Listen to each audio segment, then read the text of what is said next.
Imagine a country where rice is served at nearly every meal. Steaming bowls of it accompany breakfast, lunch, and dinner.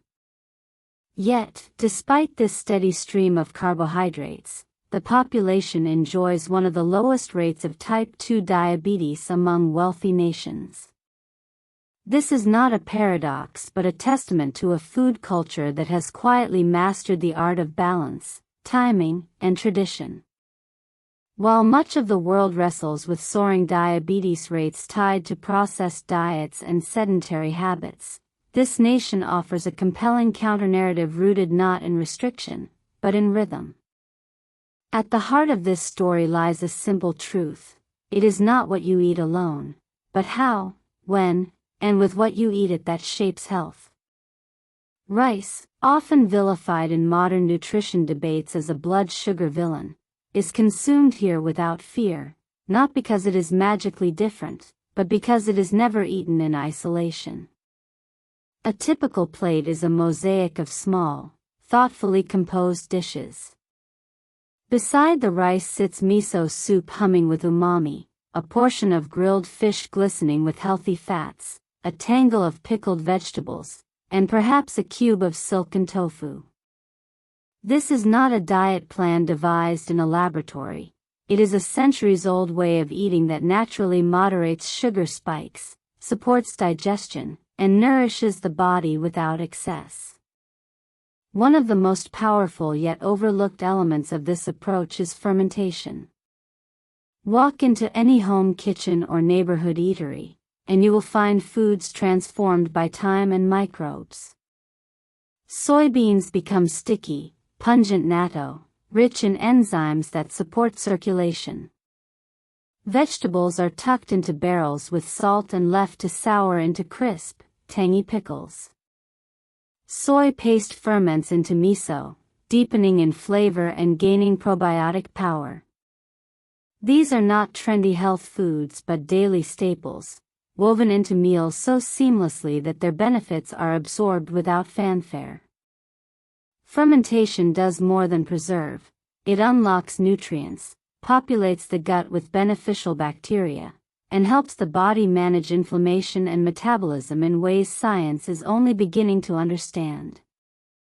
In a world increasingly aware of the gut's role in overall health, this ancient practice offers a living lesson in microbial harmony. Protein in this diet also tells a different story.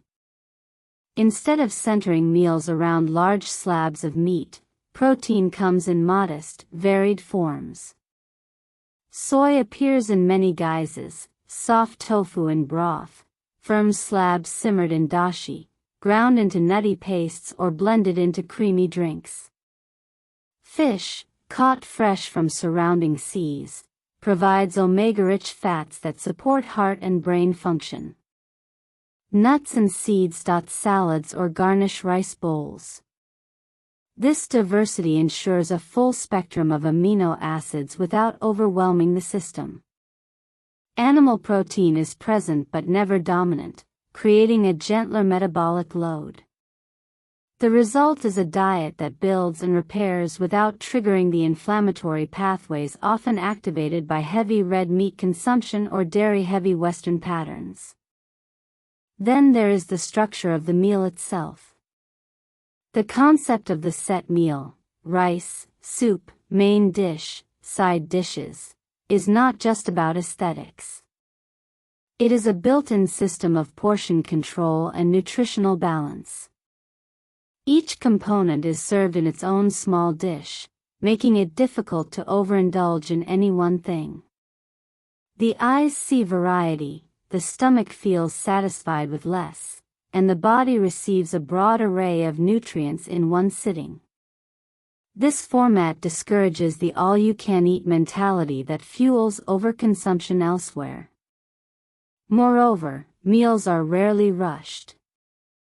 Eating is a deliberate act, often done in silence or quiet conversation, allowing the brain time to register fullness before the fork reaches for another bite. This mindfulness, though never labeled as such, is embedded in the culture. Seasonality further deepens this connection to natural cycles. Ingredients shift with the months. Cherry blossoms flavor spring sweets. Summer brings cool cucumber salads and grilled eggplant. Autumn offers sweet potatoes and mushrooms, and winter warms with hearty root vegetable stews. Eating with the seasons means food is at its peak flavor and nutrient density. It also fosters a subtle awareness of limits. Certain foods are enjoyed only briefly, making them special rather than mundane. This rhythm prevents dietary monotony and reduces the temptation to seek satisfaction in processed substitutes that promise constant availability but deliver empty calories. Critically, this way of eating is not a conscious health strategy for most people. It is simply how meals have always been prepared and shared. Grandmothers did not measure glycemic loads or track probiotic counts. They cooked what was local, preserved what would spoil, and served what felt right.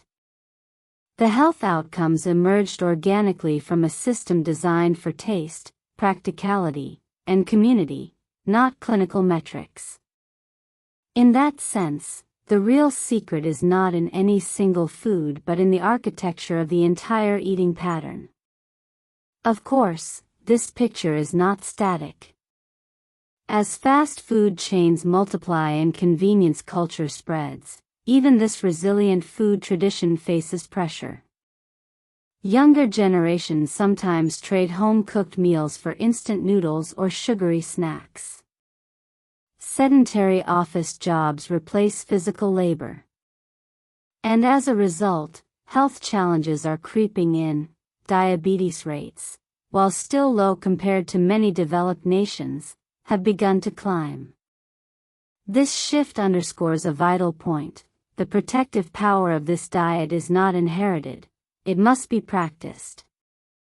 It fades when meals become solitary, hurried, or dominated by ultra-processed ingredients stripped of fiber, enzymes, and life.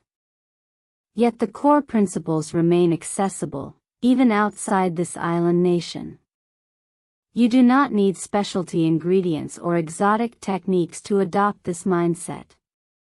Start by thinking of meals as ecosystems rather than collections of calories. Pair carbohydrates with fiber, fat, and protein to slow digestion.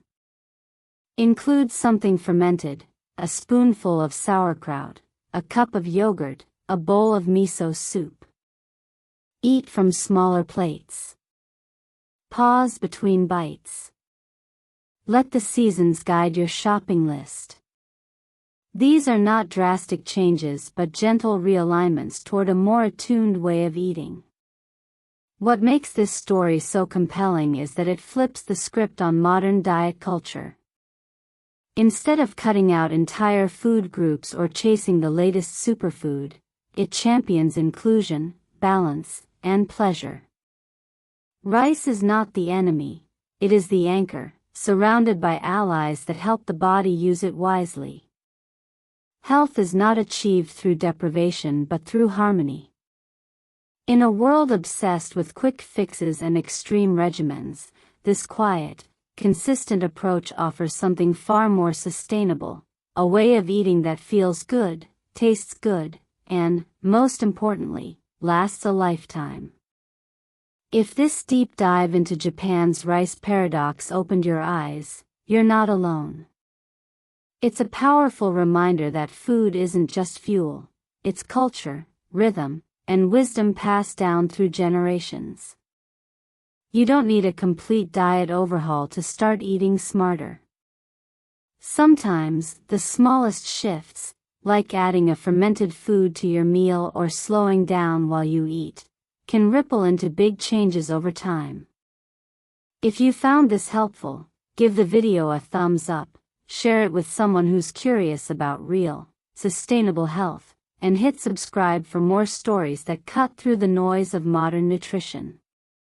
And remember, the healthiest diet in the world might not be the newest one, but the oldest one, practiced with care. Thanks for watching, and see you in the next one.